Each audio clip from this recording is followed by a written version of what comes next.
Welcome back to another episode of Grit, Grace, and Growth. Today, I'm thrilled to welcome our guest, Lindsey Fine. She is a powerhouse in B2B tech sales with nearly 20 years of experience in industry giants like Salesforce, Meta, Dropbox, and Amazon.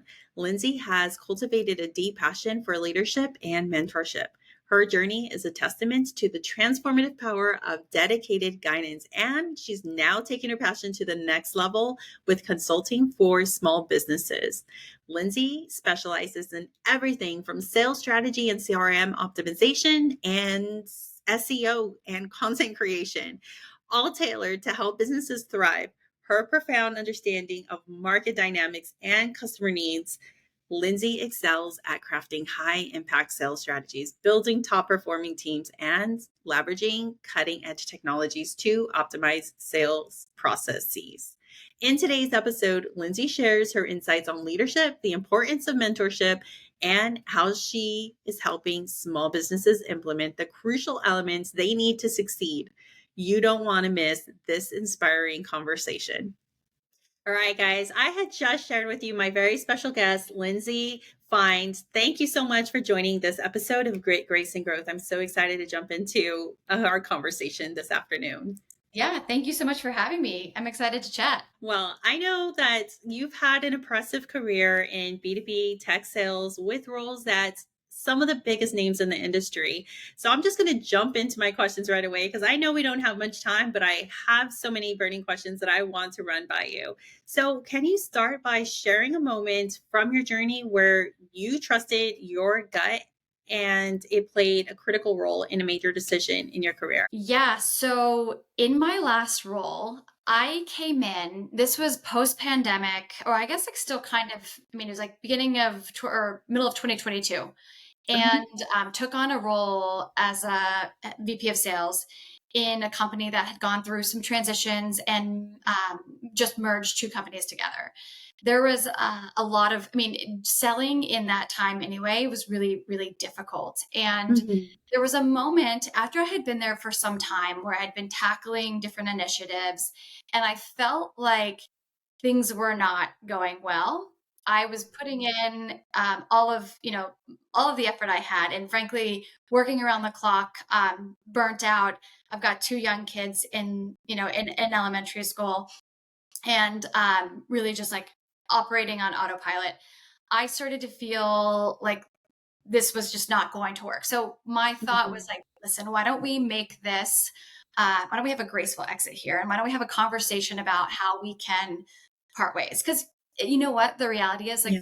it doesn't always work out, and that's okay. Like I always Mhm.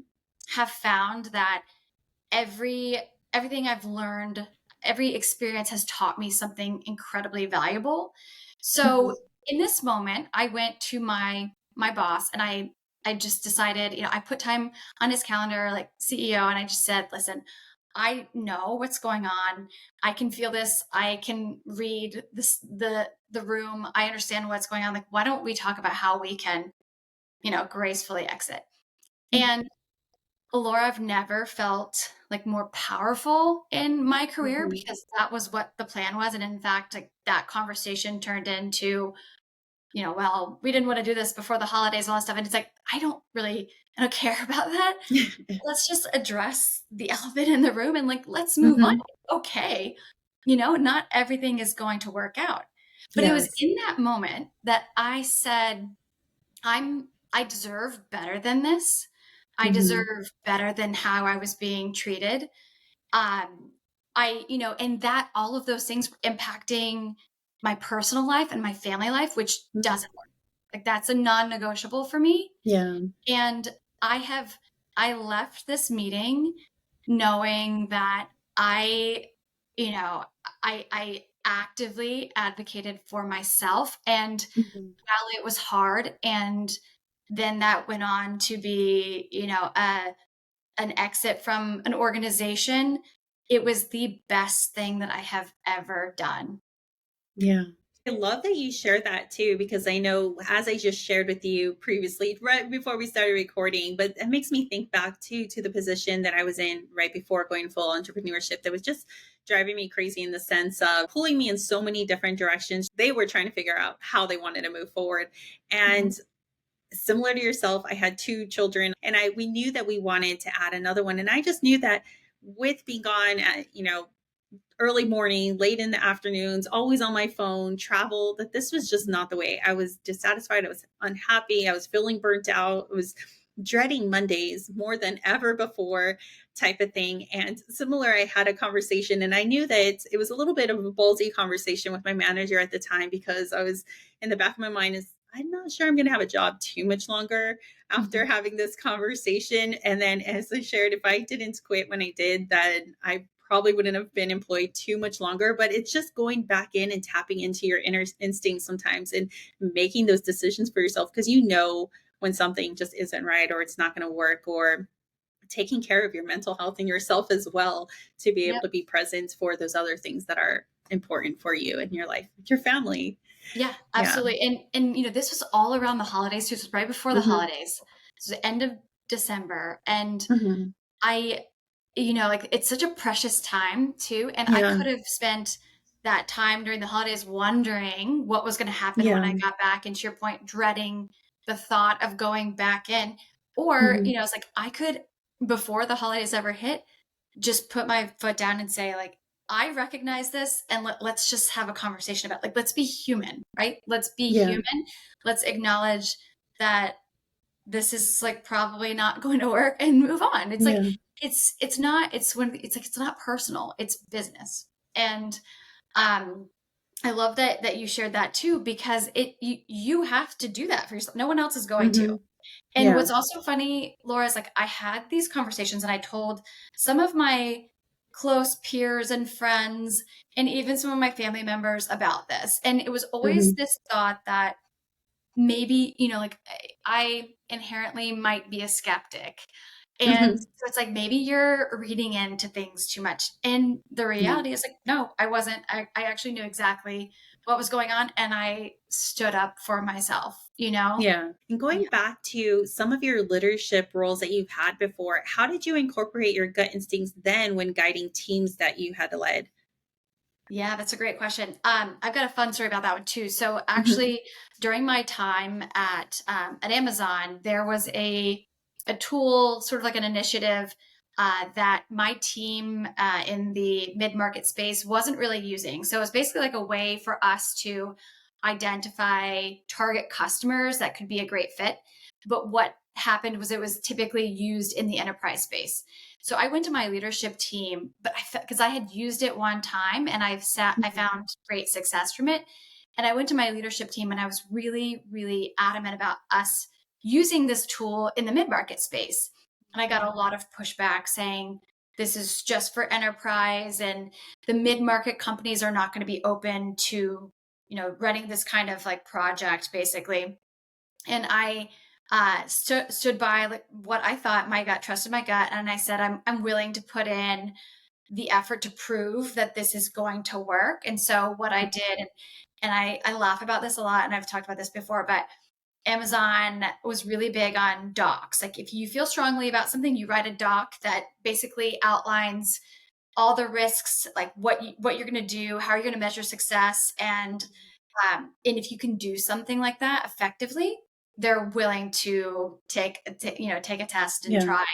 And so I put together a doc basically saying, here's why I feel so strongly about this initiative being used in the mid market space.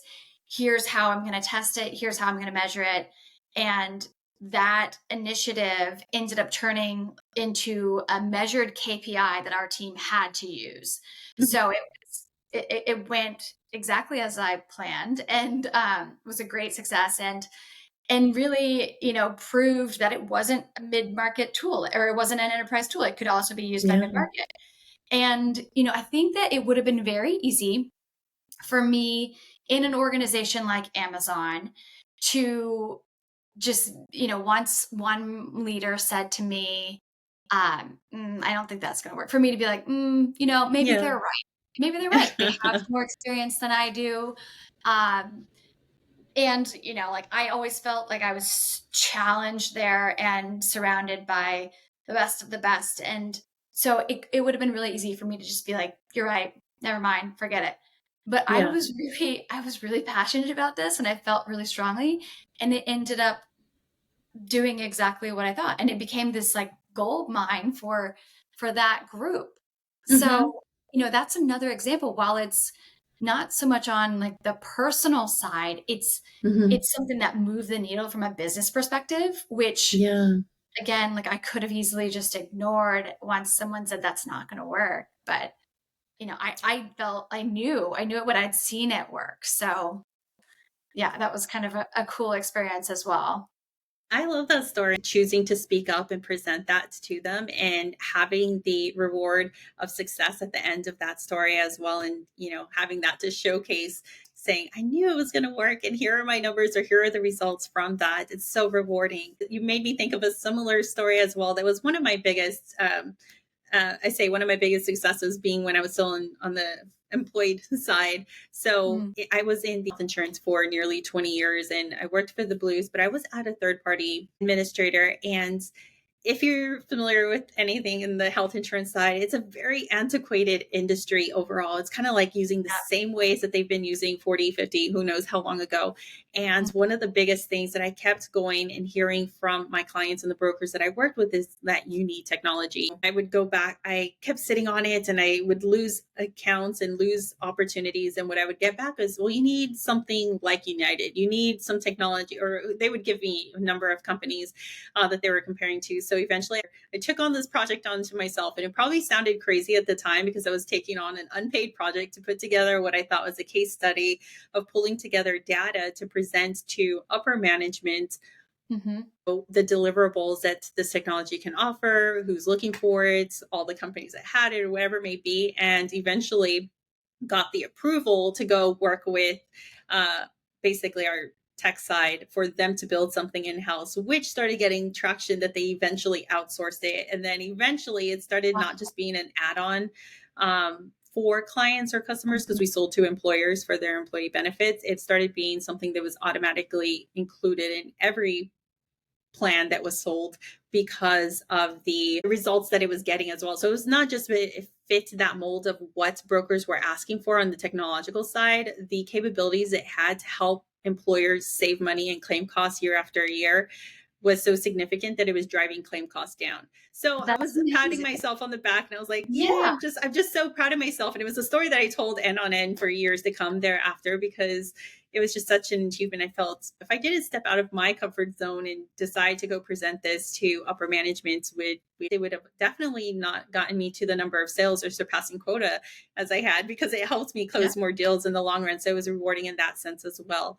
But That's definitely amazing. using your gut feeling to go present something as Yeah, well. So totally. I love Yeah, that. it's like the same exact example. I mean, that's what it did for us too. Like it opened up like more deals for my team Hmm. and the mid-market space. So that's great. And I think, you know, like just kind of speaking to your experience too, like that had to be probably sort of scary in presenting Yeah. that to them, knowing that, like you said, like they're the systems are kind of antiquated. They're used to doing things the way that they're used to doing them. And it could have been something that they easily just said no. And then look at what Yeah. happened. Like it ended up being a win for everyone.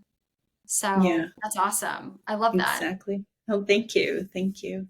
Well, back to yourself. When you transitioned from your corporate roles over to consulting for small businesses, I know I'm staying on topic, but did you find yourself relying even more than ever on your gut instincts while building your business and consulting for small businesses? Yes. So it is something that continues to be important for me all the time. So like I mentioned to you earlier, I started out on my own last November, so almost a year. And it's evolved so much from what I was originally offering to what I'm offering now.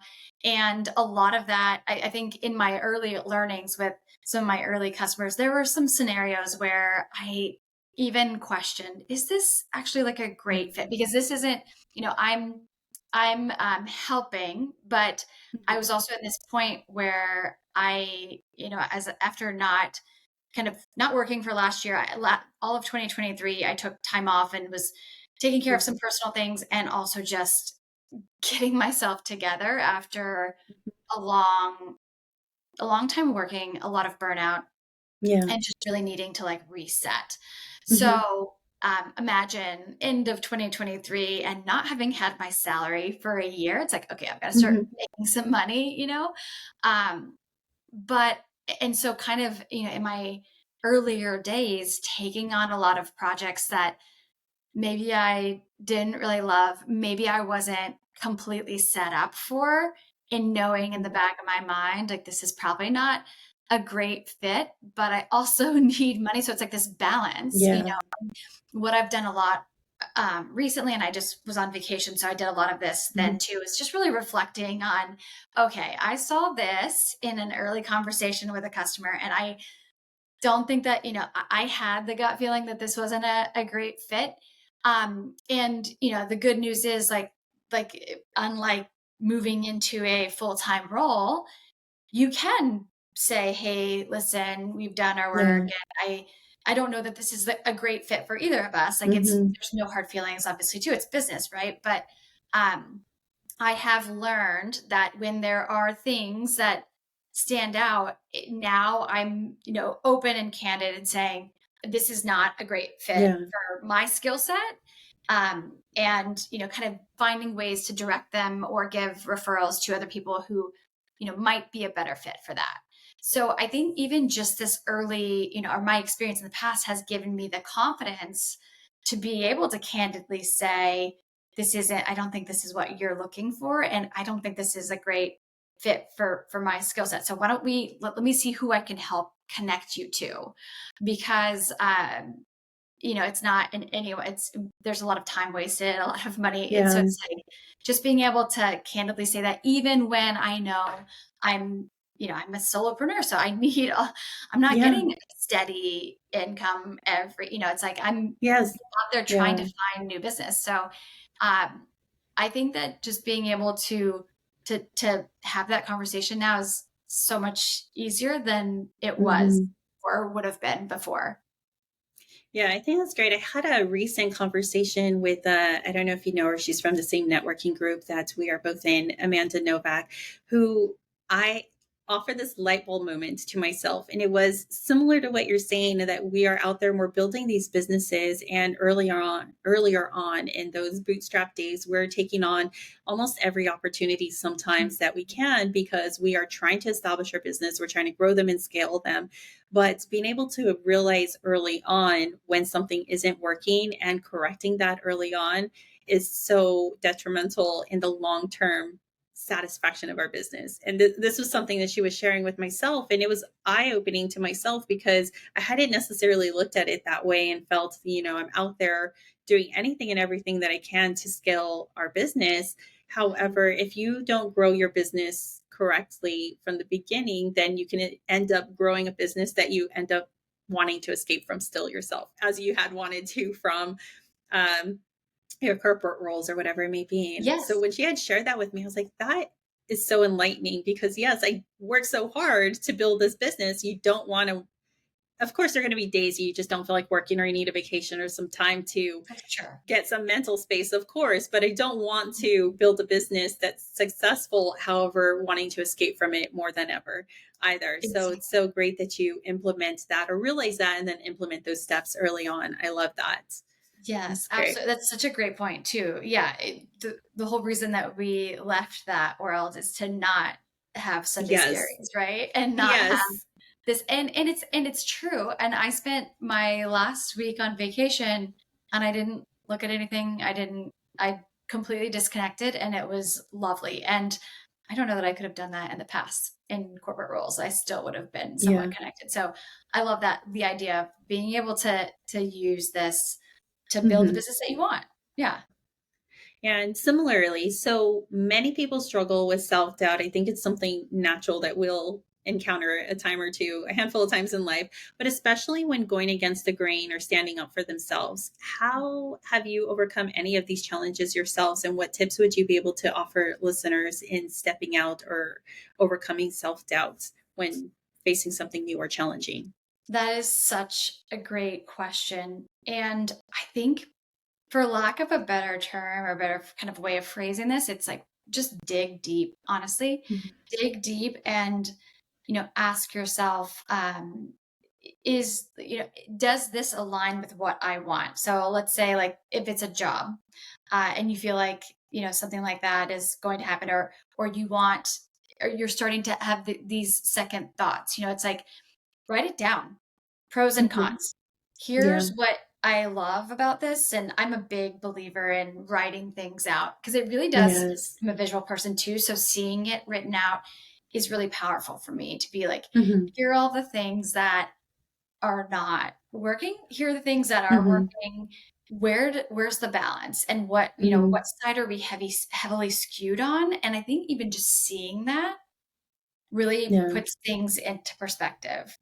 Um, but also, yourself better than Mhm. anyone else. Yeah. Anyone. I mean, truly. And, my mom, I think that Henry Ford said this, but my mom used to always tell me, and I have this like written down on my wall too, but it's like, whether you think you can or think you can't, you're right. And I tell my kids Yes. this all the time too. Regardless. Likewise. I, I was you know, just talking about that last week and giving my son a lesson on, again, the power of your thoughts and what you say and what you're thinking, because you're going to bring that into reality. So we want to think positive things or think about our capabilities, not why something won't work. I yeah, absolutely love it's really that. funny. I mean, I believe it. It makes such a difference. It Uh, does.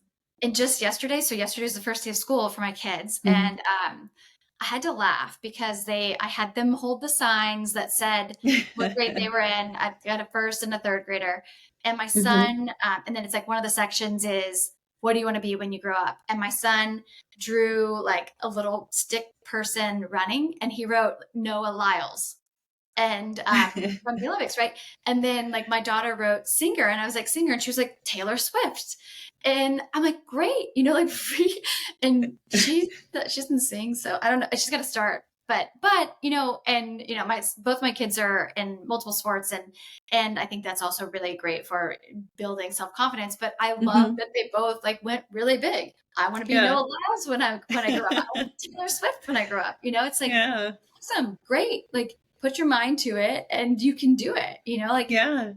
and also I think, the other thing is with this kind of thing is like, you have one life to live. Do you want to Mhm. live it spending your life in question, like, what if I had done this? Or what if Yeah. I had tried this? No, Yeah. you know? Exactly. Exactly. I love that. Everything that you said, I 100% agree with. I think it's all so vital to keep those things in mind as well.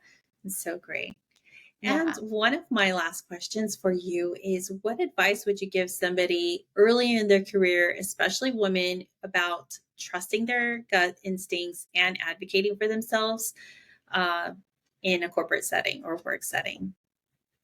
The one thing I will say is no one is going to do it for you. Yeah. And I learned that pretty quickly on in my career. I thought, okay, I'm going to go into these big tech companies, and I think that there's value in making um in developing relationships internally, and those people Mhm. will inevitably advocate for you in some capacity. But Yeah. you are the only one that can do it, and you are the only one that can start building those relationships too. So all of those things, it really comes down to you. No one is Mhm. going to do it for you. And Yeah. the faster, I will say this, like the faster you can learn that, the better Mhm. off you will be, Yeah. because you can't, Such a great piece. and I'll tell you too, I did, like, I started my first job was at Salesforce way back in the day, when Mhm. Salesforce was like 1,200 people, I think. And I was really purposeful in the relationships that I built there. And they were all, I mean, and I still have great relationships with my leaders there, and peers of mine. But the reality is, like, it's a business. Mhm. I was in sales, a competitive space. You have got to be the squeaky wheel. And I'll leave you with this too. When I started, it was my first tech job. I Mhm. randomly fell into that. My first job was out of school, was at a golf resort in the Bay Area, and Salesforce was a customer, and so I worked with them, and then I decided I wanted to go work for Salesforce. So in my first like couple weeks in training, they brought in some of the reps who were in my seat who had been top performers.